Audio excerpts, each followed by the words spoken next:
سلامتی ہے ان آنکھوں پہ جو ہدایت پہ نظریں جمائے بیٹھی ہیں، ان کانوں پہ جو ذکر خیر کے منتظر رہتے ہیں، اور ان قدموں پہ جو ہدایت کی راہ پہ گامزن ہیں۔ سوال جواب پنشس کو لے کر حاضر خدمت ہیں، آغاز کرتے ہیں۔ ہم سے شکریہ آپ کے وقت کا۔ عامر صاحب کی جانب سے بہت ساری ایسی آراء سامنے آتی ہیں جن پہ ہمارے اہل علم تنقید کرتے ہیں۔ ہماری کوشش ہوتی ہے کہ اس براہ راست سلسلہ گفتگو میں ان تنقیدات کو براہ راست عامر صاحب کے سامنے رکھیں اور ان کا نقطہ نظر جانیں۔ ہم سب سیدنا علی اور سیدنا امیر معاویہ کے درمیان جو ایک تنازع ہوا ہے اس کی پوری تاریخ پر ہماری 3 مختلف سیریز ہیں جن پر گھنٹوں پر مشتمل غامدی صاحب نے اپنا نقطہ نظر واضح کیا ہے۔ لوگ ان تینوں سیریز کو سن سکتے ہیں جہاں پر تفصیلی موقف ہے۔ ایک چیز ہم سب سامنے آئی، میں چاہتا ہوں کہ آپ سے اس کی وضاحت طلب کروں۔ 2 سوالات ہیں۔ پہلا یہ کہ جس وقت آپ یہ فرماتے ہیں کہ سیدنا علی کی جو خلافت کا انعقاد ہے وہ اپنی ذات میں متنازع ہو گیا تھا، جو سامنے والا فریق ہے اس کا موقف ہمیں سمجھنا چاہیے، وہ اس کو تسلیم کر کے اقدامات نہیں کر رہا۔ اس پر ایک تنقید یہ کی گئی ہے کہ ہماری جو اہل سنت کا ایک مجتمع نقطہ نظر ہے وہ اس کو تسلیم نہیں کرتا اور سیدنا علی کی خلافت کا انعقاد مانتا ہے۔ ابن حجر عسقلانی رحمۃ اللہ علیہ کی ایک عبارت میں پڑھ دیتا ہوں، کہتے ہیں کہ حضرت علی کی بیعت حضرت عثمان رضی اللہ عنہ کی شہادت کے بعد منعقد ہوئی، مہاجرین و انصار اور تمام حاضرین نے آپ کی بیعت کی۔ آپ نے اپنی بیعت کے حوالے سے اطراف و اکناف میں لکھ کر بھیجا تو سب لوگوں نے اتفاق کیا سوائے سیدنا امیر معاویہ کے، چنانچہ ان کے درمیان کچھ حالات رونما ہوئے۔ پوچھنا میں آپ سے چاہتا ہوں کہ جس وقت آپ فریق مخالف کا یہ موقف پیش کرتے ہیں تو اہل سنت کا جو موقف ہے وہ تو آپ کی تائید میں نہیں کھڑا، وہ تو سیدنا علی کی خلافت کا انعقاد مانتے ہیں۔ اس پر آپ کیا کہنا ہے؟ اہل سنت مانتے ہوں، معتزلہ مانتے ہوں، جہمیہ مانتے ہوں، اہل تشیع مانتے ہوں نہ مانتے ہوں، اس سے کیا فرق واقع ہوا؟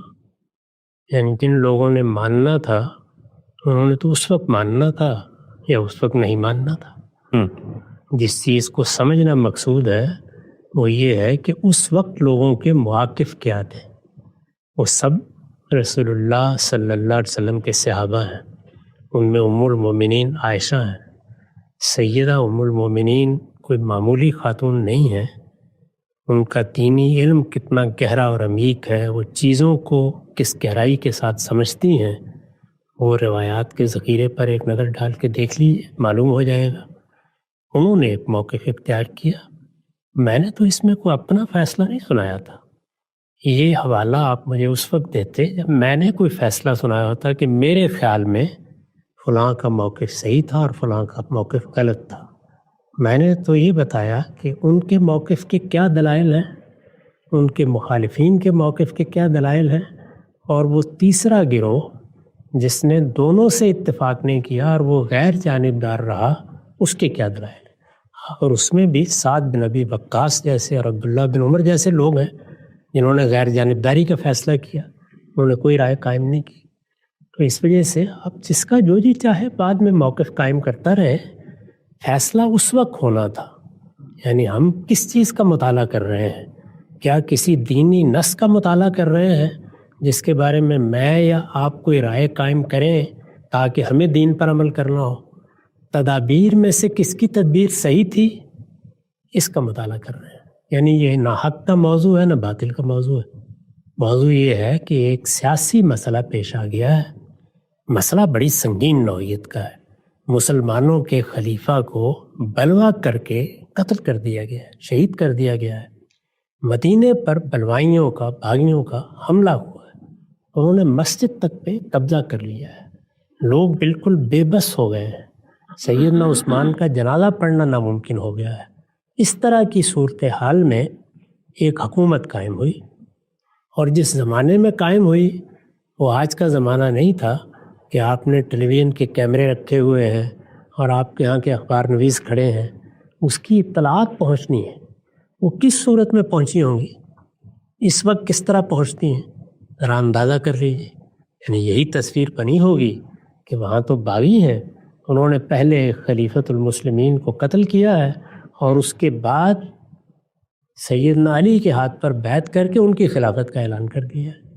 تو باہر کھڑے ہوئے لوگ اس سارے واقعے کو کس نظر سے دیکھیں گے، کس معنی میں لیں گے؟ اس کے نتیجے میں وہ تینوں نقطہ ہے نظر پیدا ہوئے ہیں۔ ان تینوں نقطہ ہے نظر کا استدلال ہمیں معلوم ہے، اس لیے کہ وہ استدلال تو وہ لوگ خود بیان کر رہے ہیں سیدنا علی کا استدلال بھی بالکل واضح ہے. ادنا درجے میں آپ یہ نہیں کہہ سکتے کہ انہوں نے کوئی بری نیت سے فیصلہ کیا ہے. انہوں نے یہ محسوس کیا کہ پہلے ہی بڑا خلفشار ہے، مدینے پر حملہ ہو گیا ہے، یہ لوگوں کی جان و مال آبرو کے درپے ہیں، اگر میں بھی ان کی پیشکش قبول نہیں کرتا تو ہو سکتا ہے کہ اور قتل و غارت کی نوبت آ جائے. تو اس کو روکنے کا طریقہ یہی ہے کہ میں اقتدار سنبھال لوں. اور یہ شخص جو کہہ رہا ہے کہ میں اقتدار سنبھال لوں کون ہے؟ یعنی اس وقت اگر دیکھیں تو صحابہ کرام میں ممتاز ترین حیثیت انہی کی ہے. سیدنا عمر نے رخصت ہوتے وقت جن 6 لوگوں کے بارے میں کہا تھا کہ صحابہ کی جماعت میں اگر اقتدار کے لیے، سیادت کے لیے نگاہ پڑ سکتی ہے تو انہی لوگوں پر پڑ سکتی ہے، ان میں وہ ایک فرد موجود تھے. اور جو 3 لوگ ان میں سے باقی رہ گئے تھے ان میں ایک طلحہ تھے رضی اللہ عنہ، ایک زبیر تھے رضی اللہ عنہ، اور ایک سیدنا علی تھے. ان تینوں میں سے بہت آسانی کے ساتھ یہ کہا جا سکتا ہے کہ مسلمانوں کو اچھے حالات میں بھی موقع ملتا تو جتنا کچھ اس وقت کی تاریخ کو ہم جانتے ہیں سیدنا علی کے حق میں فیصلہ ہوتا. اس طرح کی ایک شخصیت نے آگے بڑھ کر نظم و نسق سنبھال لی ہے. کیا اس پر نیت کے لحاظ سے، ارادے کے لحاظ سے، محرکات کے لحاظ سے کوئی انگلی اٹھا سکتا ہے؟ لیکن تدبیر کے لحاظ سے گفتگو ہو سکتی ہے. چنانچہ خود ان کے صاحبزادے سیدنا حسن سے یہ روایت منسوب کی جاتی ہے کہ انہوں نے کہا کہ آپ کو ابا جان ایسا نہیں کرنا چاہیے تھا، بہتر یہ تھا کہ عارضی طور پر معاملات ہاتھ میں لیے جاتے، پھر لوگوں کو پیغام بھیجاتا جاتا. جہاں جہاں بھی ذمہ دار لوگ موجود تھے یا جن کو اب کہیں اقتدار میں حصہ لینے کا موقع ملا تھا یا جو نئی قیادت پیدا ہو گئی تھی، وہ سب لوگ آ جاتے اور پھر وہ سب مل کے فیصلہ کر لیتے. فیصلہ آپ ہی کے حق میں ہوتا، اسی کا امکان تھا. اس لیے کہ صحابہ کرام کی جماعت اگرچہ بڑی حد تک اب ختم ہو رہی تھی لیکن بہرحال موجود تھی، اور ان کی خصوصی حیثیت کا انکار آسان کام نہیں تھا. اسی سے اندازہ کر لیجئے کہ خود باغیوں نے یہ نہیں کیا کہ وہ اپنے اندر سے کسی کو خلیفۃ المسلمین بنا دیں، ان کی نگاہ بھی پڑی تو انہی پر پڑی. یہاں تدبیر زیر بحث ہے کہ یہ تدبیر صحیح تھی یا تدبیر صحیح نہیں تھی. البتہ کوئی دوسرا شخص ان کی نیت پر بھی حملہ آور ہو سکتا ہے، کہہ سکتا ہے، لیکن جو مقابل کے لوگ ہیں ان کی جتنے بیانات ہم نے پڑھے ہیں ان سے یہ معلوم ہوتا ہے کہ انہوں نے بھی ایسا نہیں کیا. وہ بھی یہ خیال کرتے ہیں کہ ہمارے خیال کے مطابق اول تو ان کو یہ سنبھالنا نہیں چاہیے تھا، اگر سنبھالا ہے تو پھر ان کو اللہ تعالیٰ کے احکام نافذ کرنے چاہیے. ان کو سب سے پہلے ان باغیوں سے قصاص لینا چاہیے. اب یہ باغیوں سے قصاص لینا چاہیے، اس میں بھی آپ دیکھیں تدبیر کے لحاظ سے دونوں آرا ہو سکتی. ایک شخص بہت صداقت کے ساتھ خیرخواہی کے جذبے سے یہ سمجھ سکتا ہے کہ اس وقت اگر یہ اقدام کیا گیا تو اس کے نتائج بڑے خطرناک نکلیں گے، ایسا نہ ہو کہ ہمارے اپنے درمیان تلواریں کھنچ جائیں، تو بہتر ہے کہ ذرا نظم و نسق ہاتھ میں آ جائے، میں قوت پالوں، لوگ میرا ساتھ دیں، تو اس کے بعد پھر مقدمہ چلایا جائے گا. کون انکار کرے گا اس سے؟ یہ سوچنا کوئی ایسا بعید از قیاس نہیں ہے. اور دوسرے لوگوں کا اس بات پر اصرار کرنا کہ یہ تو ایک بڑا حادثہ ہے، مسلمانوں کے خلیفہ قتل ہوئے، یہ کیسے ہو سکتا ہے کہ باغی دائیں بائیں کھڑے ہوں، ان کو ذمہ داریاں دی جا رہی ہوں، وہ لوگوں کو بیعت پر آمادہ کر رہے ہوں، یہ بالکل ناقابل برداشت ہے. اس کا بھی ایک محل ہے، یہ بھی ایک بات ہے. میں نے تو اس وقت جو کئی قسطوں میں یہ گفتگو کی ہے اس میں تینوں نقطہ نظر بیان کیے تھے. ظاہر تیسرا نقطہ نظر تو ان لوگوں کا ہے جو خیال کرتے ہیں کہ اس طرح کی خلفشار کی صورتحال میں ہم کسی کا ساتھ دینے کے لیے تیار نہیں. انہوں نے رسول اللہ کی اس بات پر عمل کیا ہے کہ مسلمانوں کے ہاں جب نظم اجتماعی اس طرح منتظم نہ رہے، کسی ایک شخص پر لوگ متفق نہ ہوں، الگ الگ لشکر بن جائیں، جھنڈے اٹھا لیں، تو رسول اللہ نے فرمایا تھا کہ پھر ان سب سے الگ ہو کے کسی جنگل میں چلے جاؤ. انہوں نے بھی ایک رائے اختیار کی، یعنی اس صورتحال کا اطلاق کیا. اب یہاں بھی بحث ہو سکتی ہے، کوئی کہہ سکتا ہے کہ نہیں یہ وہ انتشار کی صورتحال نہیں ہے جس میں حضور نے کہا تھا کہ جنگل میں چلے جاؤ. دوسرا آدمی یہ کہہ سکتا ہے کہ نہیں وہی صورتحال ہے. تو یہ اصل میں تدبیر کا معاملہ ہے. پہلی چیز یہ ہے کہ اس کو حق و باطل کا نہ موضوع بنانا چاہیے، نہ اس میں حق و باطل زیر بحث ہے. حق و باطل کے معاملات وہاں ہوتے ہیں جہاں دین کی قطعی حجت ہمارے پاس ہوتی ہے یا اخلاقی اصول متعین ہوتے ہیں. یہ تدابیر کا معاملہ ہے. تدبیر کے معاملے میں اللہ کے پیغمبر سے صحابہ کرام نے اختلاف کیا ہے. معلوم ہے کہ بدر کے لیے رسول اللہ نے جگہ کا انتخاب کیا تھا، ایک انصاری صحابی نے کتنے خوبصورت الفاظ میں یہ فرمایا تھا کہ کیا یہ آسمان کا حکم ہے یا آپ کی تدبیر ہے؟ حضور نے فرمایا کہ نہیں، میں نے تو تدبیر کے طور پر یہ بات کی ہے۔ انہوں نے کہا پھر یہ تدبیر ٹھیک نہیں ہے، یہ پڑاؤ کی صحیح جگہ نہیں، یہاں سے جنگ نہیں کی جا سکے گی، یہ فلاں جگہ زیادہ موزوں ہے۔ یہ سب معاملات اللہ کے پیغمبر کے ساتھ بھی ہوتے تھے، تو یہاں سیدنا علی کے کسی فیصلے کے بارے میں اگر یہ کہا جا رہا ہے کہ وہ بظاہر لگتا ہے کہ درست نہیں تھا، تو تدبیر کے لحاظ سے کہا جا رہا ہے، اور اگر مقابل میں لوگ ہیں ان کے بارے میں یہ بات کی جا رہی ہے تو تدبیر کے لحاظ سے بات کی جا رہی ہے۔ ساری گفتگو اس دائرے میں ہے، اس میں مجھے کوئی فیصلہ نہیں دینا اور نہ میں فیصلہ دینا ضروری سمجھتا ہوں۔ صرف لوگوں کو اس بات کی تعلیم دینی چاہیے کہ تدبیر کے معاملات کو ان زاویوں سے دیکھتے ہیں، اور چھوٹتے ہی فلاں حق پر ہے، فلاں باطل پر ہے، فلاں گردن زدنی ہے، فلاں کے خلاف یہ اقدام ہونا چاہیے، یہ حکم نہیں لگا دیتے۔ یہاں سیدہ عائشہ ہے، طلحہ ہے، زبیر ہے رضی اللہ عنہما، اسی طرح کا معاملہ سیدنا معاویہ کا ہے، عمر بن العاص رضی اللہ عنہ کا ہے، جلیل القدر صحابہ ہیں، انہوں نے جو موقف بھی اپنائے ہیں ان سب کے لیے بنیادیں موجود ہیں، استدلال پیش کیا جا سکتا ہے، کوئی بات کہی جا سکتی ہے، ہر ایک کے پاس ایک عذر موجود ہے اپنی بات کے لیے۔ اس میں ہم یہ زیادہ سے زیادہ کہہ سکتے ہیں کہ بظاہر ہمیں یہ لگتا ہے کہ فلاں معاملے میں یہ تدبیر صحیح تھی اور فلاں معاملے میں یہ تدبیر صحیح نہیں تھی۔ جو فیصلہ بھی سنائیں گے وہ تدبیر ہی کے لحاظ سے ہوگا، وہ حق و باطل کا فیصلہ نہیں ہو سکتا۔ تو اس لیے میں نے تو کوئی فیصلہ سنایا نہیں ہے، یہ بتا دیا ہے کہ وہ کس کس زاویے سے چیزوں کو دیکھ رہے ہیں۔ یعنی سیدنا علی پر اعتراض کیا کیا جا رہا ہے، وہ دو اعتراضات بیان کر دیے تھے کہ سیدنا طلحہ اور سیدنا زبیر معمولی شخصیات نہیں ہیں، وہ ان تین لوگوں میں سے باقی رہ گئے ہوئے ہیں جن کے بارے میں سیدنا عمر نے فیصلہ کیا تھا، انہوں نے بیعت سے ہاتھ کھینچ لیا ہے۔ اب دو ہی باتیں کہیں گے نا آپ، یا وہ جو بعض روایتوں میں آئی ہے کہ انہوں نے یہ کہا کہ ہم سے تو تلواروں کے سائے میں بیعت لی گئی، یہ سیدنا علی کے بارے میں نہیں ہے، وہ باغیوں کے بارے میں، وہ پکڑ لائے، صورتحال ایسی نہیں تھی۔ خود عبداللہ بن عمر رضی اللہ عنہ کے بارے میں بیان کیا جاتا ہے کہ ان کا بھی پیچھا کیا گیا اور بڑی مشکل سے انہوں نے بھی جان بچائی۔ تو اس طرح کے واقعات بھی موجود ہیں، لیکن چلیے کوئی آدمی دوسری بات کہہ سکتا ہے کہ نہیں انہوں نے بیعت تو کر لی تھی اس وقت اور طعن کر لی تھی، اس کے بعد اس کو توڑ دیا، یہ اس سے زیادہ سنگین بات ہے۔ تو اس کا مطلب یہ ہے کہ وہ اس نتیجے پر پہنچ گئے کہ یہ قصاص لینے کا کوئی ارادہ نہیں رکھتے، تو اس لیے توڑ دیا انہوں نے، اس سے زیادہ سنگین بات ہو جائے گی۔ میرے خیال کے مطابق ہمارا یہ کام نہیں ہے کہ ہم ان چیزوں کے بارے میں حکم لگائیں جن کی تفصیلات ہمارے علم میں نہیں ہیں، جن کے محرکات ہم آخری درجے میں طے نہیں کر سکتے۔ کچھ واقعات ہیں، کچھ تدابیر کی تفصیلات ہیں، کچھ مواقف ہیں، وہ جتنے کچھ سامنے ہیں اس میں بھی اگر کوئی رائے دینی ہو تو زیادہ سے زیادہ ہم یہ کہیں گے کہ جتنی معلومات ہمیں اس میں ہمیں یہ تدبیر بہتر لگتی ہے۔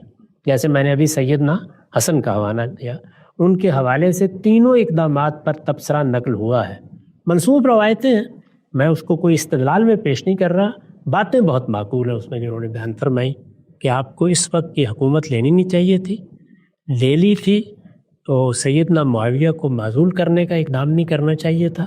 اسی طرح بصرہ میں سیدہ عائشہ کا اور طلحہ و زبیر رضی اللہ عنہما کا جو لشکر بن گیا تھا اس کے تعاقب میں نکل کے نہیں جانا چاہیے تھا۔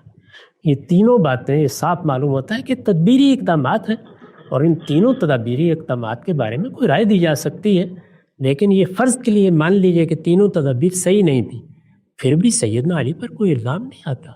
انہوں نے دیانتداری کے ساتھ، نیک نیتی کے ساتھ ان تدابیر کو درست سمجھا، جیسے کہ کوئی بھی حکمران کرتا ہے یا کوئی قاضی فیصلہ دیتا ہے، وہ تدابیر اختیار کی، نتائج اچھے نہیں نکلے تو اب ہو سکتا ہے کہ میں یا آپ یا کوئی شخص اس کے بارے میں کوئی تبصرہ کر دے، لیکن یہ نہ حق و باطل کا فیصلہ ہے، نہ اس کو عقائد کی بحث بنانا چاہیے۔ تاریخ کے واقعات ہیں، تدابیر اختیار کی گئی ہیں، صحیح بھی ہو سکتی ہیں، غلط بھی ہو سکتی ہیں، اور ان تدابیر میں سے کسی تدبیر کے بارے میں میرا یا آپ کا اطمینان یا عدم اطمینان بھی ہو سکتا ہے۔ ایک نقطہ بالکل واضح ہو گیا ہم سب، یہ جو صورتحال ہے اس میں لوگوں کی اس چیز کی تربیت کی ضرورت ہے کہ وہ حالات کو، فرقین کے جو مواقف ہیں ان کے پس منظر میں دیکھیں۔ اچھا ہم صاحب یہ اپنے تذکرہ کر دیا یہاں پہ، دوسرا سوال میرا یہی تھا کہ طلحہ اور زبیر رضی اللہ تعالیٰ عنہما کی نسبت سے جو بات آپ نے بیان کی تھی کہ صورتحال کی سنگینی اور تنازعات کا جو الجھاؤ ہے وہ یہ بتا رہا ہے کہ اتنی بڑی بڑی شخصیات بھی اس منعقد شدہ نظام سے الگ ہو کر سید عائشہ کے کیمپ میں کھڑے ہو گئے اور انہوں نے پھر اپنا ایک موقف پیش کیا. تو یہ جو تنقید کی گئی کہ یہ بات کہ آپ کو کیسے معلوم ہوئی کہ ان کے ساتھ مثال کے طور پہ جبرن یا تلواروں کے سائے میں کی گئی تھی، تو وہ تو روایات ہیں اور روایات میں تو اختلاف پایا جاتا ہے، اس کی سندوں پر بھی بہت قیل و قال اور بحث کی جاتی ہے. لیکن جو نقطہ آپ بیان کر رہے ہیں کہ بھائی اگر انہوں نے بحسن خوبی ہی بیعت کو قبول کیا تھا سیدنا علی کی، لیکن حقیقت تو یہ ہے کہ اس کے بعد کچھ ہی عرصے بعد وہ لوگ الگ ہو کر کھڑے ہو گئے. تو اب الگ ہو کر کھڑے ہو گئے تو اس کا مطلب فریق مخالف کے سامنے بھی پیش نظر کچھ مقدمات ہیں، تو اس کی جگہ پر کھڑے ہو کر دیکھو. یہ مت کہو کہ پہلے اس نے خوبی قبول کر لیا تو پھر اچانک سے وہ لوگ وہاں سے نکل کے چلے گئے. نہ پڑے گا نا، اتنے جلیل قدر صحابہ ہیں وہ الگ ہوئے ہیں، الگ ہو کے وہ باہر نکل گئے، مدینے سے چلے گئے، وہ سیدہ عائشہ کے لشکر میں چلے گئے، انہوں نے بصرے کا سفر کیا ہے، وہاں جنگ ہوئی ہے، شہید ہو گئے دونوں. آپ بتائیں کہ اتنا بڑا ایک نام جو انہوں نے کیا تو اس کو دونوں ہی پہلوؤں سے دیکھنا پڑے گا. تو میں نے تو اس پہلو سے دیکھا تھا جس میں دونوں ہی کے لیے ایک خوبی کی بات ہے. یعنی اگر اس طرح کی فضا میں انہوں نے محسوس کیا کہ یہاں بیعت کرنے کے سوا کوئی چارہ نہیں ہے، لیکن جب موقع ملا تو وہ الگ ہو گئے. اور اگر یہ ہے کہ ان پر بعد میں کوئی چیز واضح ہوئی تو یہ لوگ ماننا چاہیں یہ مان لیں، لیکن الگ تو بہرحال ہوئے. یعنی سبب کے معاملے میں روایات مختلف ہیں، نتیجہ تو بہرحال متفق علیہ ہے، اس کے بارے میں تو دو رائے نہیں ہو سکتی. تو اس طرح دیکھنا چاہیے تاریخی واقعات کو. یعنی اس میں اگر کوئی تدبیر کا معاملہ ہے، پھر عرض کر دوں کہ یہاں نہ یہ زیر بحث ہے کہ قرآن کی فلاں آیت ہے اس کا مطلب سمجھنے میں اختلاف ہو گیا ہے، رسالت مآب کا وہاں فلاں حکم ہے اس کے اطلاق میں اختلاف ہو گیا ہے. ایک سیاسی صورتحال پیدا ہوئی ہے جس میں تدبیری طور پر کچھ اقدامات کیے جا رہے ہیں. وہ اقدامات معمولی نہیں ہیں، بڑے سنگین اقدامات ہیں نا. یعنی حملہ کرنا ہے یا جواب دینا ہے، لشکر بنانا ہے، لڑنا ہے، اس میں انسان ہیں جن کو مرنا ہے. یہ کوئی آسان کام نہیں ہے.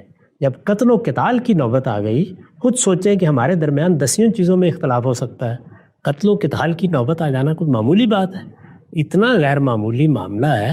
اس غیر معمولی معاملے میں سب کے موقف کو دیانتداری کے ساتھ بیان کرنا چاہیے، سب کے موقف کو اہمیت دینی چاہیے. کسی نے بھی جتنے بھی احوال ہمیں معلوم ہے بدنیتی کی بنیاد پر کوئی کام نہیں کیا. اور بدنیتی کا فیصلہ کرنے کے لیے تو شہادت کی درجے کے قرائن چاہیے ہوتے ہیں، وہ ہم کیوں کریں اور اپنے آپ کو اس مصیبت میں کیوں ڈالیں؟ ہم صرف یہ کریں گے کہ ہم سب کا موقف سمجھیں گے، جو کچھ بیان ہوا ہے کوشش کریں گے کہ اس موقف کو بے کم و کاست واضح کر دیں، اور ہر ایک کے لیے جو عذر ہے وہ بھی سامنے رکھ دیا جائے. دسیوں سیاسی معاملات ہیں ہمارے یہاں ہوتے ہیں. یعنی ایک انتخاب ہوتا ہے، اس میں ایک فریق یہ کہتا ہے کہ ان انتخابات میں کیا مسئلہ ہے، ہم حکومت سنبھالنا ہے، دوسرا یہ کہتا ہے کہ ان میں تو دھاندلی ہوئی ہے، ہم اس کو قبول ہی نہیں کرتے. یہ اس زمانے میں سب باتیں ہوتی ہیں. جب فیصلے کرنے کے لیے ادارے بن چکے، نظم وجود میں آ چکے، تو کس دور پر ہم حکم لگا رہے ہیں؟ یہ حکم اگر اہل سنت نے لگا دیا ہے وہ جانے اور ان کا حکم جانے. میرے نزدیک بعد والوں کو یہ حق ہی نہیں ہے کہ وہ اس طرح کے معاملات میں حکم لگائیں. جی خان صاحب، ایک آخری سوال آج کی نشست کا.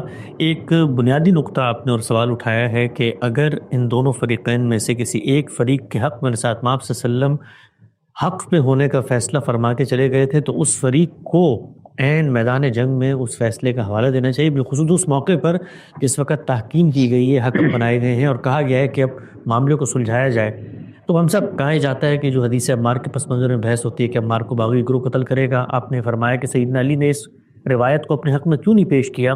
تو اس کا جواب بھی دیا گیا ہے کہ بھئی وہ تو بڑے آدمی تھے اور وہ رسالت مآب صلی اللہ علیہ وسلم کی جو پیشن گوئیاں یا ان کے ساتھ ان کا محبت یا تعلق وہ اس کا حوالہ دینا پسند نہیں کرتے تھے. لہٰذا یہ وجہ ہے کہ انہوں نے اس موقع پر یہ نہیں بتایا کہ میرے بارے میں کیا پیشن گوئیاں ہو چکی ہیں، رسول اللہ صلی اللہ علیہ وسلم نے جو میرا گروہ ہے، جو میرا لشکر ہے، اس کے ساتھ جنگ کرنے والوں کی کس طرح سے مذمت کی ہے، ان کو باغی قرار دیا ہے. تو یہ تو ان کا بڑا پن ہے، ایک بڑی شخصیت ہے، وہ اس موقع پر اس وجہ سے نہیں بیان کر رہے، ورنہ چیزیں تو بہت آبویس ہیں.